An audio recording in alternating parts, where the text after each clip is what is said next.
Boa tarde, meus queridos irmãos.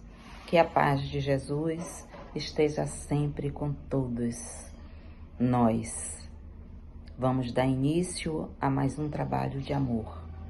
A nossa doutrinária de todos os sábados. Hoje, iniciando o capítulo do livro dos Espíritos, o capítulo 1, onde se falará de Deus, com o nosso palestrante, nosso irmão Márcio Pedro.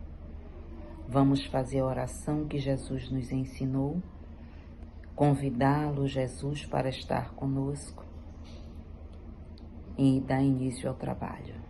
Pai nosso que estás nos céus, santificado seja o vosso nome, venha a nós o vosso reino, seja feita a vossa vontade, assim na terra como nos céus. O pão nosso de cada dia nos dai hoje, perdoai as nossas ofensas, assim como nós perdoamos a quem nos tem ofendido.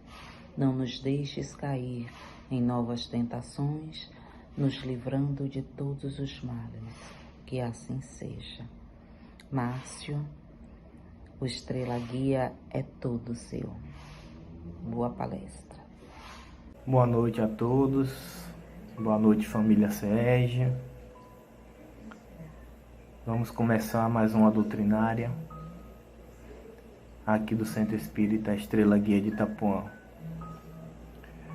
Nós estamos estudando o Livro dos Espíritos e hoje vamos começar o capítulo 1 da primeira parte. Então, lembrando aqui que o Livro dos Espíritos foi o livro que deu início à doutrina espírita. E esse livro é dividido em 4 partes. A primeira parte das causas primárias, a segunda parte do mundo espírita ou mundo dos espíritos, das leis morais, a terceira parte, e a quarta parte das esperanças e consolações. Então hoje vamos iniciar a primeira parte, capítulo 1, de Deus. E nesse capítulo 1 também é dividido em 4 partes, né? A primeira parte, Deus e o infinito. A segunda parte, as provas da existência de Deus. E a terceira parte, atributo da divindade. E a quarta parte, o panteísmo. Vamos ver aqui se a gente dá para falar das 4 partes, né? Então vamos lá. Kardec organizou o livro com 1019 perguntas. E a primeira pergunta e o primeiro capítulo, não por acaso, vai falar sobre Deus, né? Então é um assunto que a gente precisa filosofar, né? Abstrair algumas coisas, imaginar, tentar imaginar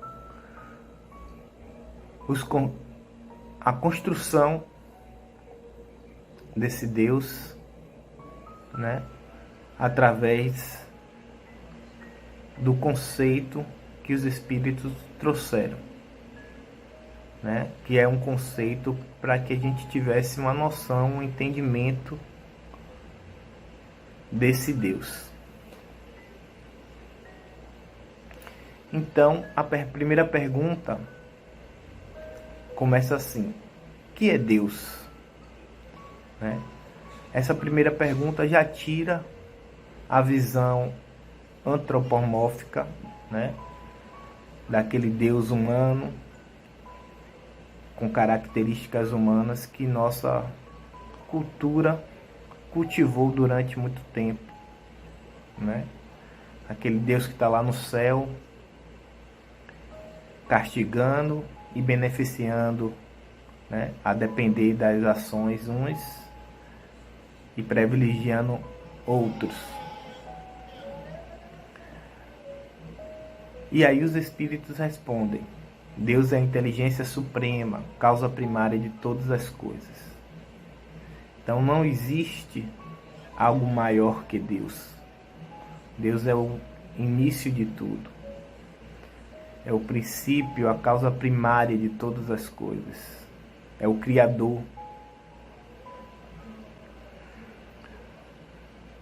Ainda para a gente é um pouco complicado entender, né, na nossa condição espiritual, entender esses conceitos que, apesar de quando a gente conceitua alguma coisa, a gente está tentando limitar essa coisa, mas quando ele traz aí a inteligência suprema, né, não limita, né, abrange mais, né, aumenta o leque, porque é o soberano, é o supremo, é o máximo de tudo. Então, para a gente imaginar isso, né, para a gente entender isso, ainda é um pouco complicado. E aí, a segunda pergunta, que vem complementar essa visão da grandiosidade, né, de Deus, Kardec faz aos espíritos, né? O que deve se entender por infinito, né? E os espíritos respondem: o que não tem começo nem fim, o desconhecido. Tudo que é desconhecido é infinito. Então, mais uma vez, é muito difícil entender algo que sempre existiu, que não foi criado, né? Que não tem começo, nem meio, nem fim. Então vamos abstrair e tentar, na verdade, sentir, né? Sentir Deus do que procurar entender Deus, né? Porque a perfeição de Deus, né, não permite ter lacunas, né, falhas. Deus é perfeito, soberanamente justo e bom. Então não existe falhas em Deus. Então a sua criação também, de um modo geral, vai ser perfeita. Então nós, espíritos ainda em aprendizado, somos imperfeitos, mas toda a nossa imperfeição também tem uma causa, né, que vai gerar um efeito. Então, essa é a perfeição. Toda causa tem um efeito. Quanto mais acertos você tiver, os efeitos serão melhores. Quanto maior serão os seus erros, os efeitos desses erros também serão maiores. E isso causa um certo desequilíbrio momentâneo para esse espírito, né, para nós que estamos em processo de aprendizado, mas somando toda a criação, somando todas as circunstâncias, vamos ver que está tudo perfeito, tudo dentro das condições que Deus permite, né, das necessidades de cada um e do aprendizado de cada um. Nada fora do controle. E aí, Kardec faz a pergunta: poder-se-ia dizer que Deus é o infinito? Complementando a segunda pergunta, os espíritos falam: definição incompleta, pobreza de linguagem dos homens, insuficiente para definir o que está acima de sua inteligência.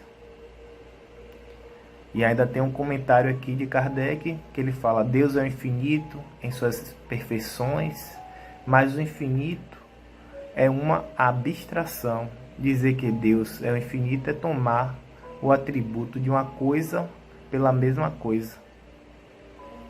Então, se a gente não pode dizer que o infinito é Deus. O infinito é um atributo de Deus. Mas o que é o infinito? É tudo aquilo que a gente não conhece. Mas não é Deus. É um atributo de Deus, né? É definir uma coisa que não é conhecida por uma outra que não é mais do que a primeira. Então a gente não sabe nem o que é o infinito, também não sabemos o que é Deus, né? Que é Deus? Então é muito filosófico essas questões, né? É para realmente começar o livro, né? Já com essas reflexões sobre Deus, sobre a sua grandiosidade, sobre que nós somos apenas criaturas de Deus, né? Muitos de nós, por arrogância, prepotência, né, dizem que são ateus, né? Não acreditam em Deus, né? São só materialistas, né? Mas no fundo, essas pessoas, esses espíritos, né, nessa condição que estão dizendo que são, né, ateus, no fundo, acreditam sim em Deus, porque isso está intimamente dentro de nós. E aí vamos para a segunda parte das provas da existência de Deus, que é a quarta pergunta. Onde se pode encontrar a prova da existência de Deus? Mas os espíritos respondem: num axioma que aplicais às vossas ciências. Não há efeito sem causa. Procurai a causa de tudo. O que não é obra do homem, é a vossa razão responderá. Então, quando a gente sempre busca uma causa, né, a gente pode até encontrar, né, na ciência algumas causas de alguns efeitos, de algumas situações de leis da física, de leis, né, como a lei da gravidade, que a gente entende que os planetas estão aí submetidos a essa lei da gravidade. Mas aí a gente pergunta: quem proporcionou essa lei da gravidade, né? Então sempre vai ter uma causa. E essa causa sempre, no final de tudo, vai na causa primária, vai parar na causa primária, que vai ser Deus, né? Então a ciência vai se desenvolvendo, vai encontrando as causas, né, dos efeitos, né? Porque muitas coisas nós já compreendemos, né, dos efeitos, mas não as causas, né? Por exemplo, como surgiu o universo, né? Então, a gente sabe que tem algumas teorias, né? Mas, por exemplo, a teoria do Big Bang, né, da explosão, da expansão do universo, e a partir daí surgiram os planetas.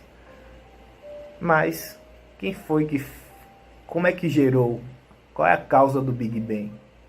Então sempre vai ter uma causa, e no final de tudo essa causa vai parar em Deus.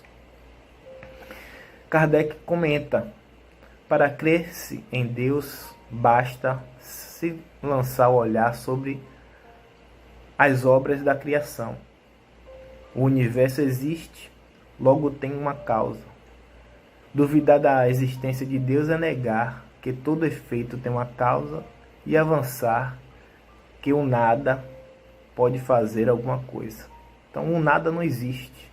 Não existe o nada, né? Não existe o vácuo. A gente fala muito, os cientistas, o vácuo, né? Não existe o vácuo. Ali existe, vai existir sim alguma coisa que a gente ainda não sabe que tem, né? Mas o nada não existe, né?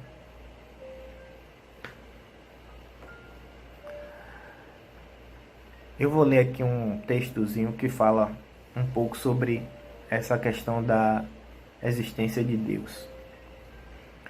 É um texto de Meimei.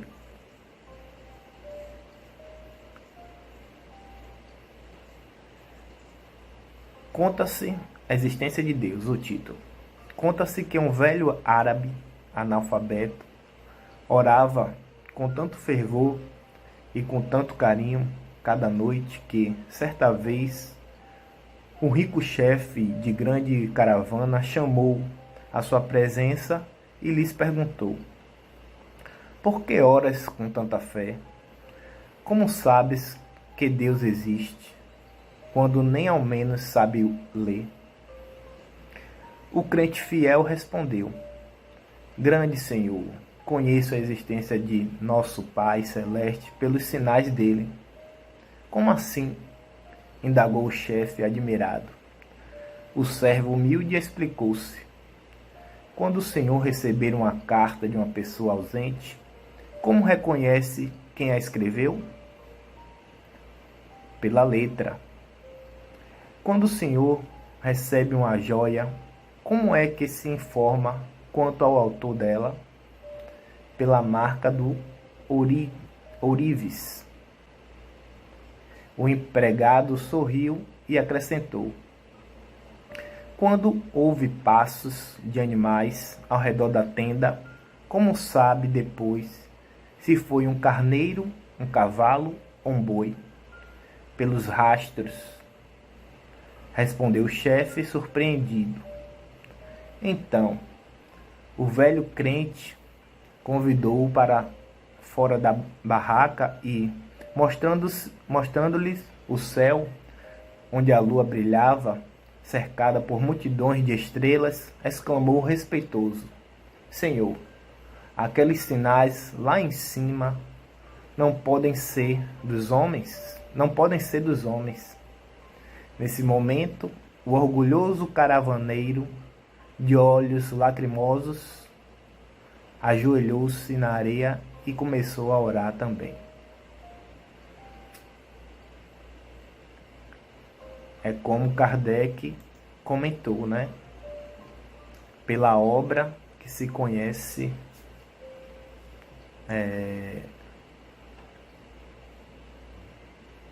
o autor, né? Então, quando a gente vai buscar Deus, né? A gente logo olha para a natureza, né? Tem logo essa sensibilidade, né? De olhar para o céu, de ver as estrelas, de olhar para o mar. E, a partir daí, ver que existe um Criador, né? Existe um Deus.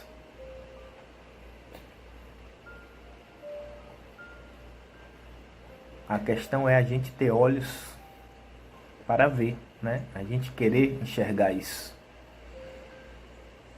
E ouvir, escutar, né? Ouvidos para ouvir e escutar. Então vamos lá para a pergunta número 6.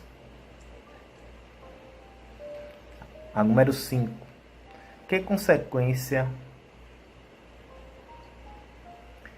se pode tirar do sentimento intuitivo que todos os homens trazem em si da existência de Deus.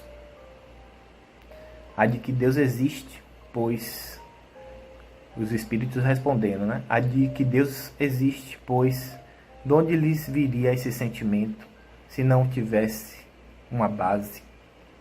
É ainda uma consequência do princípio de que não há efeito sem causa.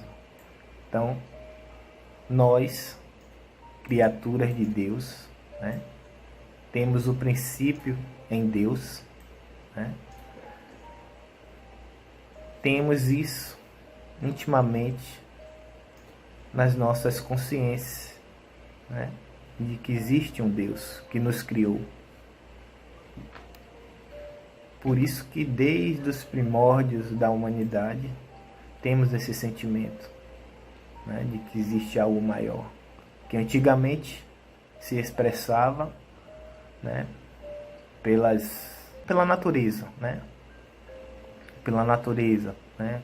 Quando se chovia, quando fazia tempestades, lá os primitivos, né, tinha esse sentimento de que existia um Deus que estava causando esses efeitos da natureza. Então, já temos isso intimamente dentro de nós. E a sexta pergunta fala também sobre isso, né? O sentimento íntimo que temos da existência de Deus não poderia ser fruto da educação, resultado de ideias adquiridas?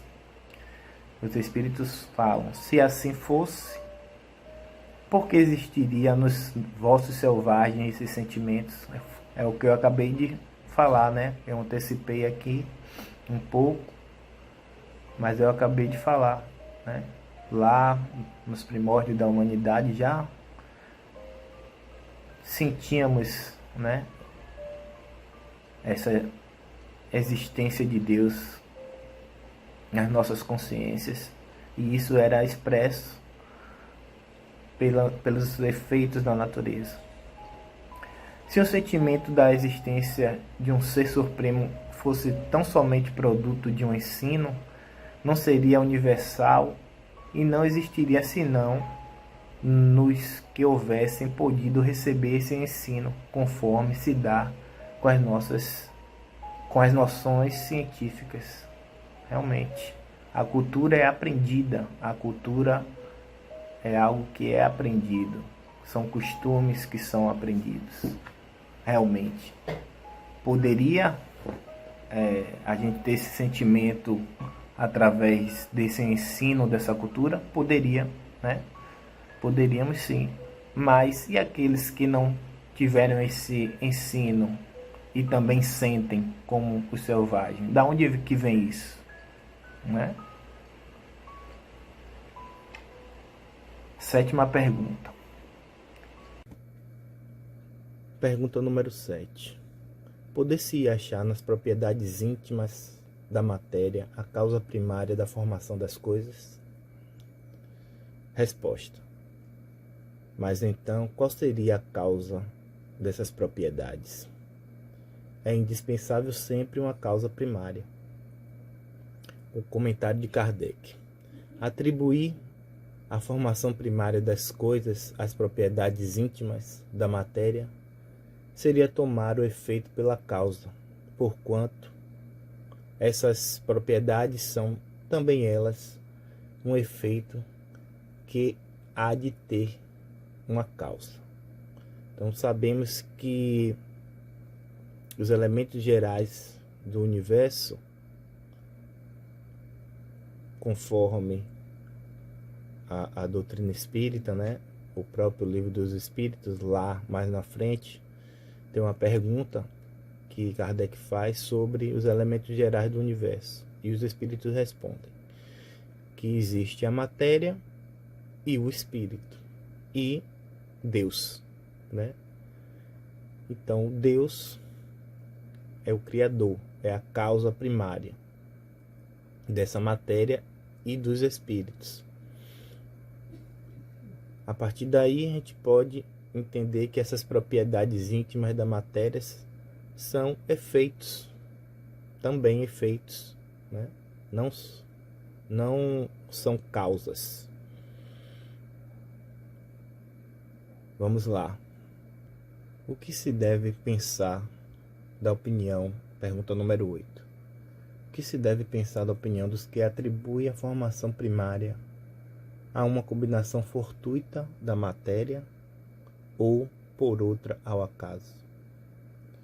A resposta: outro absurdo. Que homem de bom senso pode considerar o acaso um ser inteligente? Além disso, que é o acaso? Nada.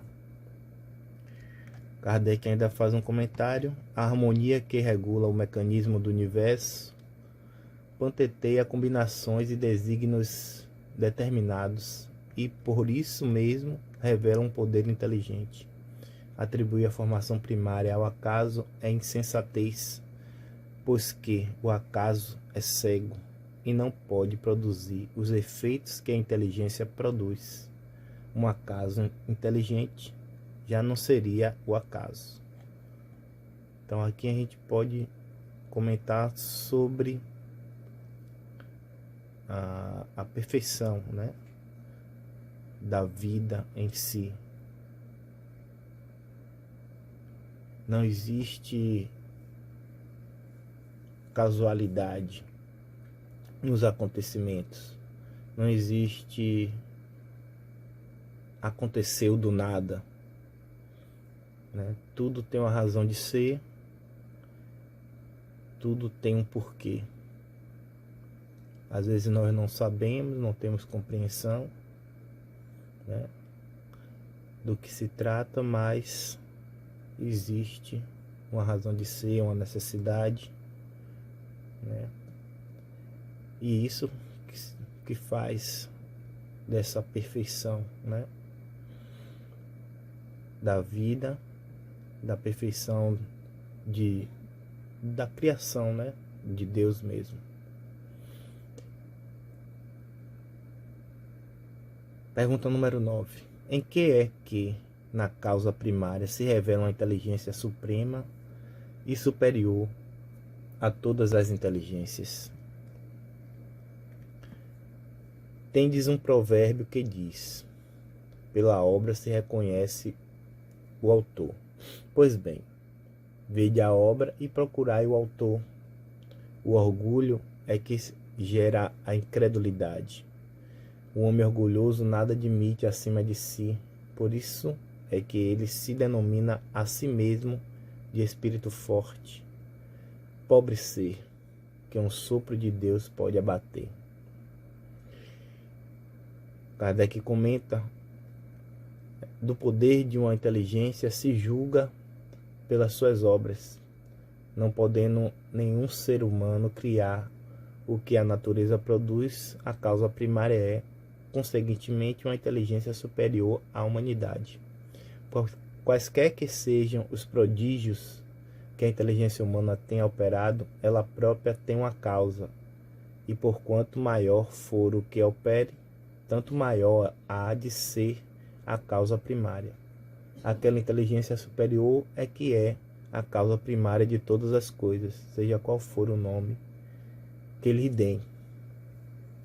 Eu lembro dessa questão aqui da nossa própria natureza de espíritos encarnados, né?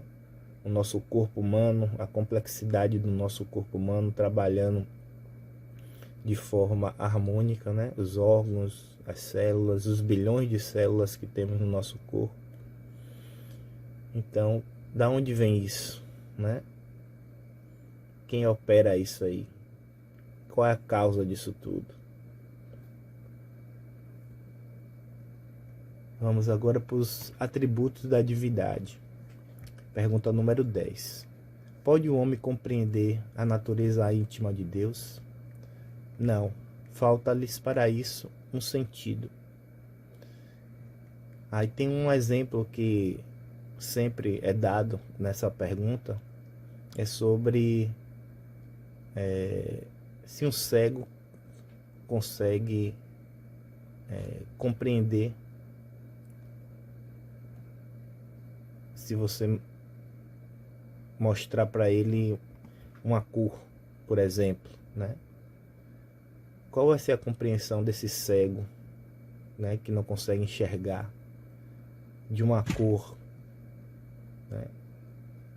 Essa analogia que se faz muito em relação à nossa compreensão de Deus, né? Nós somos cegos, para falta esses nossos sentidos ainda são poucos para ter essa compreensão. Pergunta número 11. Será dado um dia ao homem compreender o mistério da divindade? Quando não mais tiver o espírito obscurecido pela matéria e pela sua perfeição, se houver aproximado de Deus, ele o verá e compreenderá. A inferioridade das faculdades do homem não lhe permite compreender a natureza íntima de Deus. Na infância da humanidade, o homem o confunde muitas vezes com a criatura, cujas imperfeições lhe atribui. Mas, à medida que nele se desenvolve o senso moral, seu pensamento penetra melhor no âmago das coisas, então faz uma ideia mais justa da divindade. E ainda que sempre incompleta, mas conforme a sã razão. Então, antigamente nós, como a gente já falou, entendíamos Deus como aquele ser que castigava, né? Dávamos características humanas para esse Deus, né? Com o passar do tempo, com o desenvolvimento da ciência, hoje já temos uma outra compreensão do que é esse Deus, né?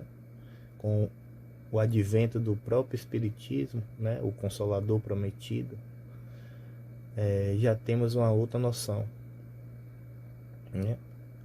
Mas só vamos conseguir chegar nessa compreensão, nesse sentimento, com o nosso processo evolutivo, né? Com as N encarnações que passamos, né? Com o nosso desenvolvimento moral, a nossa reforma íntima. Só assim a gente consegue entender um pouco melhor Deus, né? Jesus, Espírito puro, né? Já tem essa compreensão de Deus. Por isso que quando se fala, né, no Evangelho, Jesus fala meu Pai, né? Com mais propriedade do que a gente, porque ele já consegue, né? Ele já tem essa compreensão de Deus, né? Ele já consegue ouvir Deus, digamos assim. E a gente ainda não temos esse ouvido para ouvir Deus, esse sentido para ouvir Deus. Embora não possamos, pergunta número 12, embora não possamos compreender a natureza íntima de Deus, podemos formar ideia de alguma de suas perfeições? De algumas sim. O homem as compreende melhor à proporção que se eleva acima da matéria. Entrevê-as pelo pensamento. Como eu disse, né? Com o nosso processo de melhoramento, de desenvolvimento, né? Que é a nossa meta, né? É desenvolver, ser espíritos melhores, né? E dentro dessa escala espiritual, né, tem uns que conseguem desenvolver mais rápido, outros não, né? Repetem as lições, né, no processo reencarnatório. Então, a proporção que a gente vai se elevando acima dessa matéria, né, desapegando da matéria, desapegando das coisas físicas, também vamos compreendendo melhor a concepção de Deus, né? Pergunta número 13. Quando dizemos que Deus é eterno, infinito, imutável, imaterial, único, onipotente, soberanamente justo e bom, temos ideia completa de seus atributos? Do vosso ponto de vista, sim, porque credes abranger tudo. Sabei, porém, que há coisas que estão acima da inteligência do homem mais inteligente, as quais a vossa linguagem, restrita às vossas ideias e sensações, não tem meios de exprimir. A razão, por efeito, vos diz que Deus deve possuir um grau supremo essas perfeições, porquanto, se um lhe faltasse, ou não fosse infinita, já ele não seria superior a tudo, não seria, por conseguinte, Deus. Por estar acima de todas as coisas, Deus tem que se achar isento de qualquer vicissitude e de qualquer das imperfeições que a imaginação possa conceber. A questão é a gente entender isso, né? Que existe a perfeição, né? Que existe algo perfeito, né? Em todas as suas circunstâncias, em todas as suas ações, em todas as suas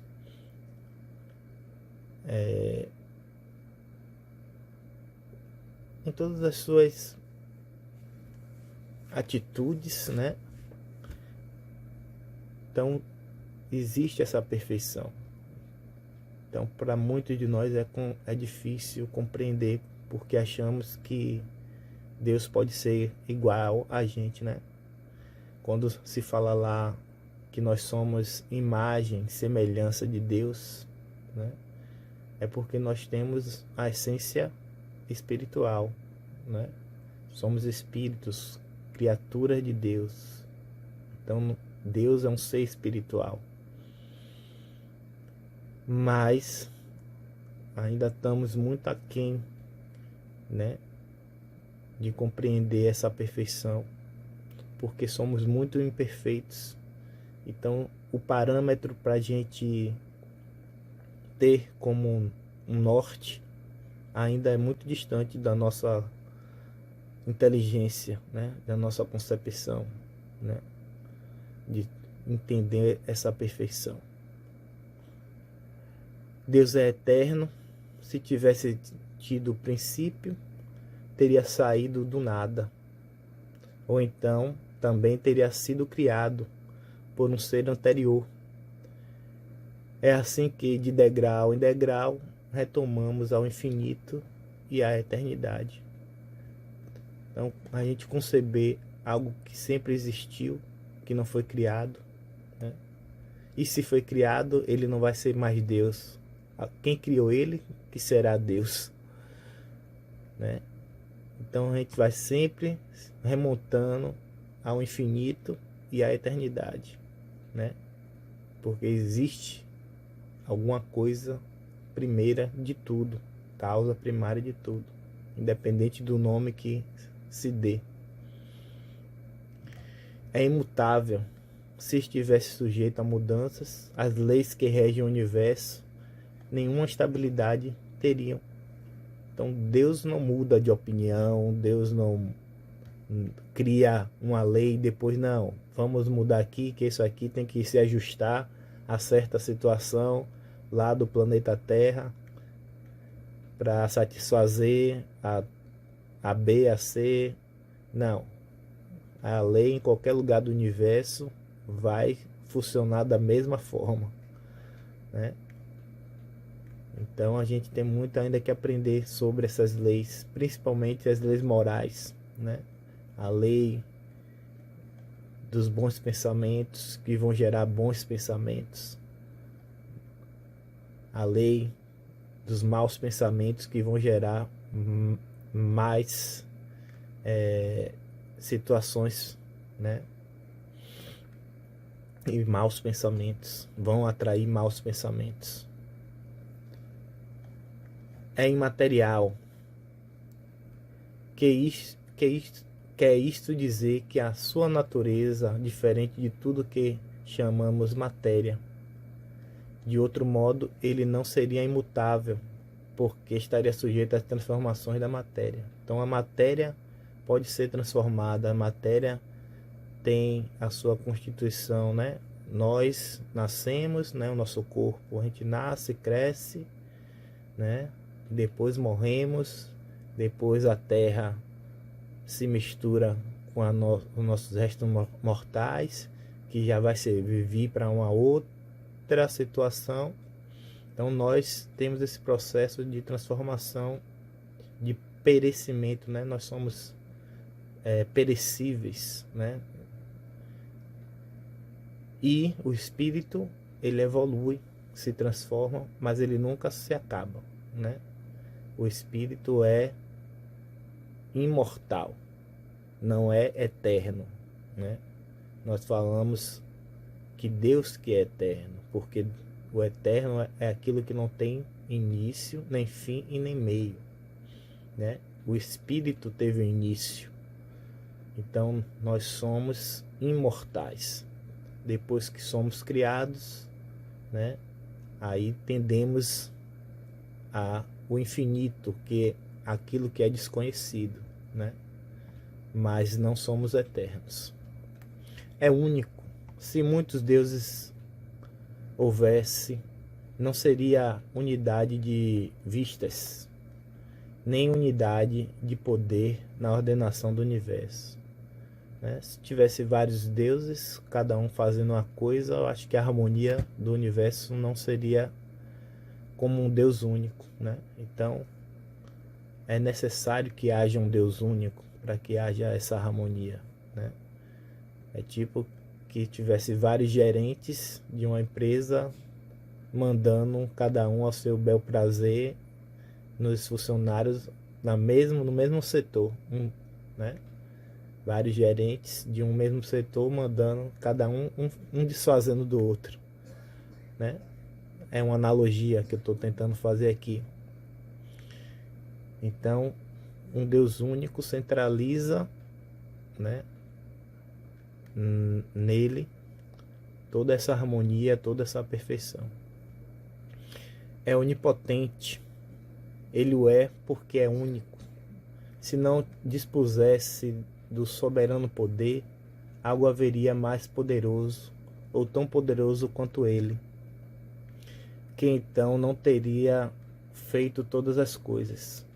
As que não houvesse feito seria obra de outro Deus. Então, é como eu acabei de dizer, né? A soberania de Deus nos remete a isso, a sua perfeição e harmonia universal, né? De todas as suas leis, né? Se não houvesse essa obra, né, conforme um único Deus e conforme a sua soberania no seu poder, né, e se tivesse outros deuses, então não teria essa harmonia, né, no universo, e não teria essa harmonia nas coisas de Deus. Eu acho que deu para entender aí, né? É soberanamente justo e bom. A soberania providencial das leis divinas se revela assim nas mais pequenas coisas como nas maiores. E essa soberania não permite se duvide nem da justiça, nem da bondade de Deus. Então Deus é soberanamente justo e bom em todas as suas circunstâncias, necessidades, ações, opiniões, né? Então a gente muitas coisas, quando acontece errado na nossa vida, a gente questiona muito Deus, né? Só que a nossa visão é muito limitada para entender, né, a nossa própria necessidade, aquilo que a gente precisa como aprendizado. Então Deus e a sua inteligência soberana, justo e bom, ele, e como um pai que sabe o que é melhor para o filho, né, permite que algumas coisas aconteçam de ruim conosco, para o nosso aprendizado. E também pela questão que nós estamos falando aqui desde o início, da causa e efeito, né? Muitas coisas que acontecem conosco é devido às nossas próprias ações, né? A causa são as nossas próprias ações, os nossos próprios pensamentos. Eu vou ler um textozinho aqui sobre mais um textozinho que fala Deus e Nós. De autores diversos, né? É de André Luiz. Autores diversos é o livro. Tempo de Luz, autores diversos. Deus e Nós. Somente Deus é a vida em si. Entretanto, você pode auxiliar alguém a encontrar o contentamento de viver. Somente Deus sabe toda a verdade, mas você pode iluminar de compreensão a parte da verdade em seu conhecimento. Somente Deus consegue doar todo o amor. Você, porém, é capaz de cultivar o amor na alma dessa ou daquela criatura com alguma parcela de bondade.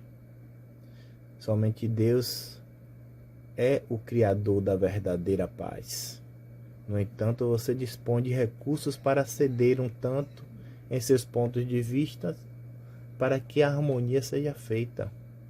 Somente Deus pode formar a alegria perfeita, mas você pode ser o sorriso da esperança e da coragem, do entendimento e do perdão. Somente Deus realiza o impossível. Entretanto, diante do trabalho para a construção do bem aos outros, não esqueça de que Deus lhe entregou o impossível para você fazer. André Luiz. Vamos finalizar aqui o nosso estudo, né? A nossa doutrinária.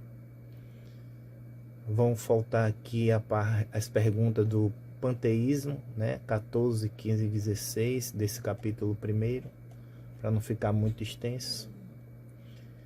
Mas que em uma nova oportunidade a gente pode continuar estudando, né? O estudo vai continuar nas próximas doutrinárias. Então eu quero agradecer a oportunidade, né? A Dona Amália, a Emerson, né? A casa, aos espíritos, aos irmãos que dão essa oportunidade para a gente se desenvolver, para a gente aprender, né? Porque a gente que está aqui lendo, estudando, a gente somos os mais beneficiados de tudo isso aí, né? Então, agradecer a Deus, a Jesus, a Nossa Senhora, por todas as bênçãos nas nossas vidas, acreditar nesse Deus, né? Acreditar que tudo depende da gente, né? Porque Deus já é justo e bondoso o tempo todo. Então, se a gente fizer a nossa parte, nós teremos sucesso nas nossas empreitadas, né? Na nossa vida, né? Nas nossas encarnações. Então, vamos confiar, ter fé, que tudo vai dar certo.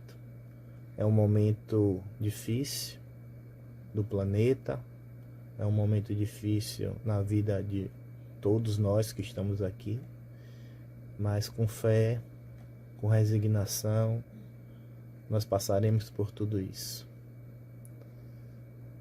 Então, mais uma vez agradecendo ao SEEG, essa casa de amor e de paz, essa casa de caridade, esse segundo lar que nós temos aí. Um abraço a todos e até a próxima. Bem, meus irmãos, vamos agradecer a Deus a mais um trabalho de amor, um trabalho de fé. Vamos agradecer a espiritualidade do Estrela Guia pela realização desse trabalho, agradecer ao palestrante Márcio, sempre na sua excelência. muita paz, muito amor e que você seja cada dia melhor nessas transmissões que você faz para a gente. Que Jesus esteja sempre conosco, nos dando serenidade, nos dando paz. E que nossa semana seja uma semana de realizações, de alegria, de bons fluidos para todos. Fica com Deus, que Jesus nos acompanhe sempre. Ave Maria, cheia de graça, o Senhor é convosco. Bendita sois vós entre as mulheres, bendito é o fruto do vosso ventre, Jesus. Santa Maria, Mãe de Jesus, rogai por nós, pecadores, agora e na hora do nosso desenlace. Que assim seja. Fiquem em paz e que o Senhor nos acompanhe sempre.